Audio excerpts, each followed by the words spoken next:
You know, I've never really been a trend person. The flip side of that is streaming has made music culture more accessible. I met Amy Winehouse when she was 15. I met Alicia Keys when she was 14. I met Lauryn Hill when she was 16. Yeah, you guys asked some really good questions here.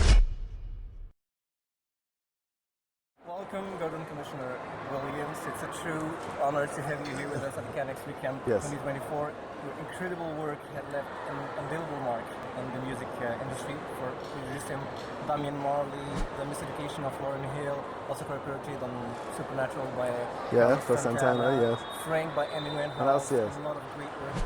Your presence in the early stages of American hip-hop, rap, and R&B has not only influenced countless artists, but also paved the way for new sounds.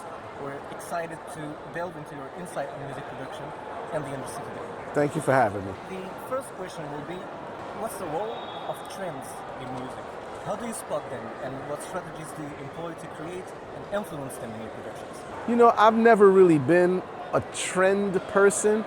I think trends happen after we did something, you know. I try to be more inspired, I'm inspired by young people, I'm inspired by new sounds, and maybe that's what helps to create a trend. In the era of streaming and social media, how has music promotion evolved, and what opportunities do you see for artists to reach new audiences today compared to the past? You know, streaming is a good and bad thing. For the artists, we don't really like streaming because we don't get paid. The flip side of that is streaming has made music culture more accessible, and for film too, more accessible to the whole world. Those platforms create a lot of exposure, but again, for the artist, the business model isn't great. What unique contributions do you believe that Africa, the African diaspora, can continue to bring to the global music? And how do you see those influences shaping the future? Whether people know it or not, Africa has always influenced the music business because it's the root of the beat. Yeah. So all of the music that we talk about, whether we talk about Negro spirituals, we talk about gospel, we talk about blues, we talk about R&B, we talk about rock and roll, we talk about hip hop, all of them have been influenced by Africa. So I think going forward now with the success of Afrobeat, which, is now globally accessible, but it's been going on for a long time. You have Mano Dibango, you have Fela Kuti, the great Fela Kuti, who influenced all of us, even in America. I think that Africa was, is, and will be the trendsetter for music. I'm working with a great producer out of South Africa, Askedo, and Amapiano. They've exposed me to the culture of Amapiano, similar to us with the culture of hip hop.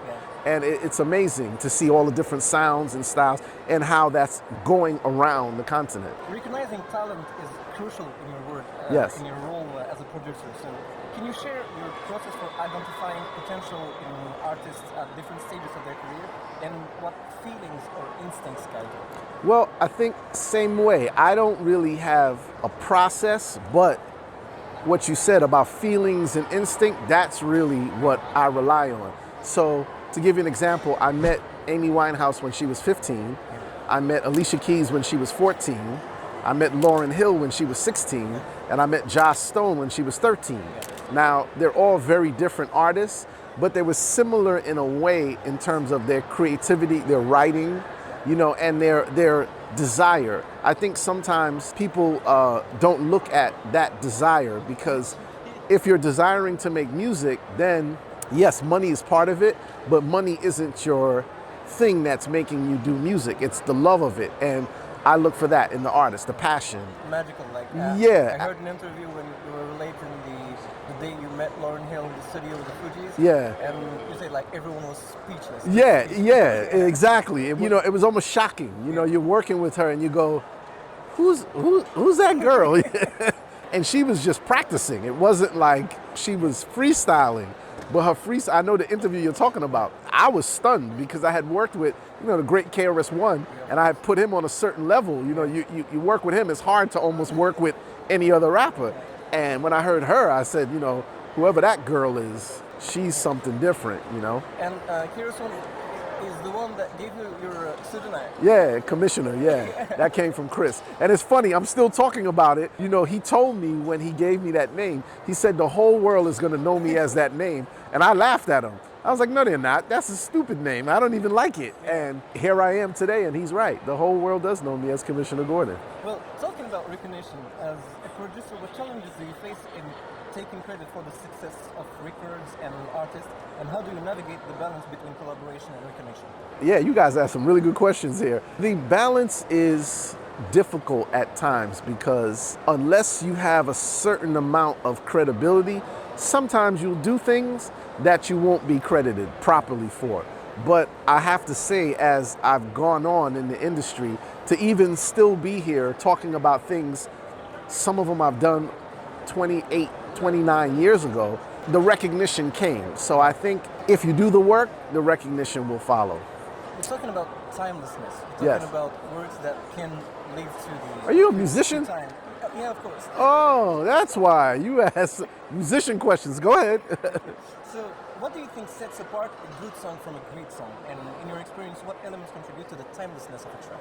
The person that has most influenced me, I think, in my artistic journey has been Quincy Jones, because I met Quincy when I was a youth, quite a while ago, and he was a mentor to me for 2 or 3 years.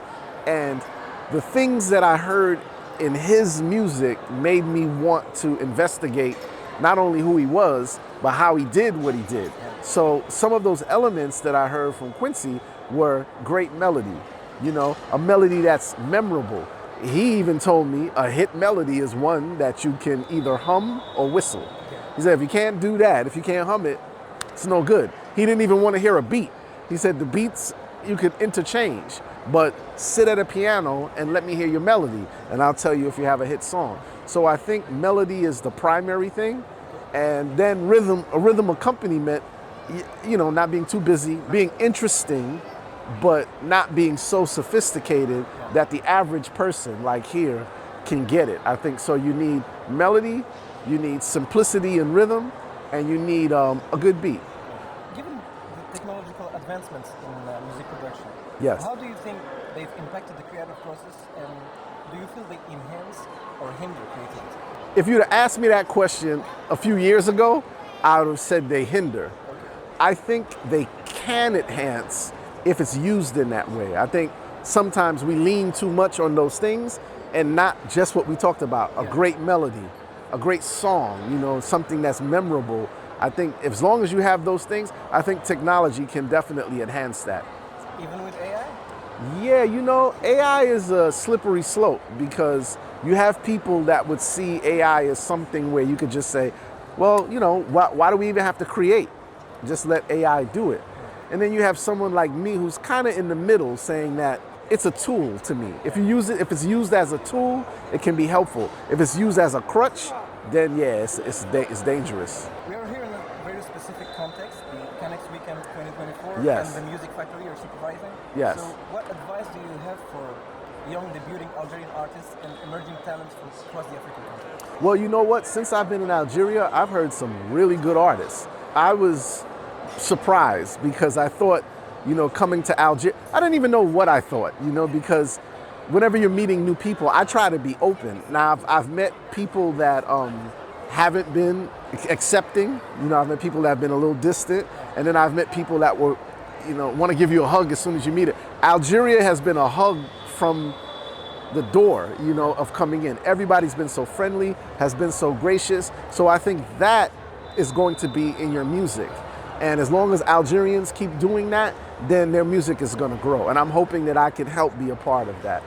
We've talked about producers shaping sound, but I want to ask you another question. You've worked with numerous iconic artists. Yes. So how each collaboration shapes your creativity for the next one? Yeah, it does.